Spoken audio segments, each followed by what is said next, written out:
So I'm carrying the camera around instead of having it stationary, just to kind of give you guys an idea of where Steve and I are on the structure. So here is your column piece here to the center of the screen, the other column over there. We have a cross beam.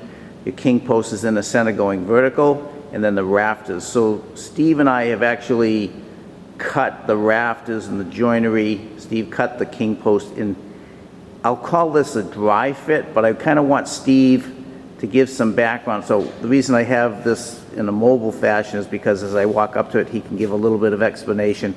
We're going to cut that king post, the mortise joints where those rafter tenons are sitting on top of the beam. But we needed to check a few things, so I'm going to lead into Steve on this now.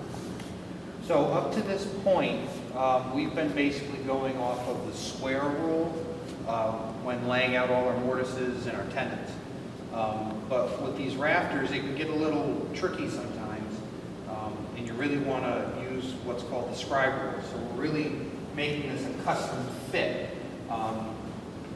In order to line up our rafters, what we first had to do was assemble the majority of our bend, which again are the two columns and the cross beam. We have them fit, and we have to square them up. Everything needs to be square when you start to fit pieces together. So I take my framing square, I put it in the corner, and then I adjust whether I need to take the end of the column to my left or right to make sure it's a square fit, square joint. I do that on both columns, and then I also come over here and do the same exact thing for the king post. Now, I set the king post. We cut our mortise for the king post in the cross beam, which allows for a 4-inch by 4-inch by 2-inch thick tenon, which I cut on the end of the king post here. So I fit that, and I take my square, same thing as the column, and I check both sides to make sure it's a square fit to my cross beam. Once we've done that, we then can place our rafters. Really, why we're doing this is we want to double check and make sure the mortises for our rafters are exactly where we need them. You can base it all off of calculations and lay it out, and once you go to fit everything together, it may not fit properly. We have different size timbers. I'm finding they vary anywhere from 5 3/4 of an inch. So I had one that was 6.5 inches. So we're going to switch over at this point and really focus on, like I said before, the scribe rule, and everything's going to be a custom fit. So what we did was we laid our rafters in to make sure they were tight on either side of our tenon to our king post here. Then we turn around here and we lay our rafter across the top of the column so that it's lined up with this inside corner, cutting across the top of the column.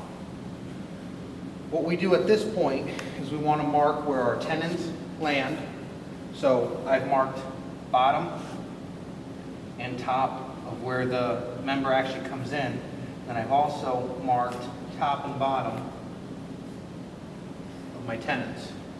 So that way I can then transfer those lines all the way around and mark and cut my mortises.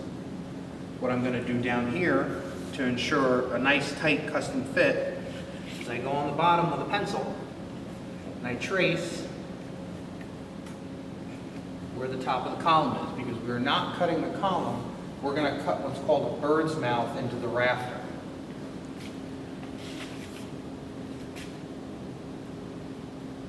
So there'll be a notch cut into that rafter that will fit on top of that column, or into that column.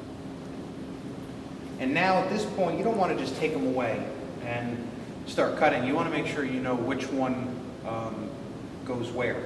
So what we do is just nice and simple. I make a line, make 2 lines, 2 lines. So you just match them up to the symbol. And then that way everything is placed exactly as it is right now after we make all our cuts. So what we're going to do now is we're going to take these away. We're going to cut the bird's mouth on both ends of the rafter. We're going to take away the king post, cut the 2 mortises, and then we'll fit it all back together.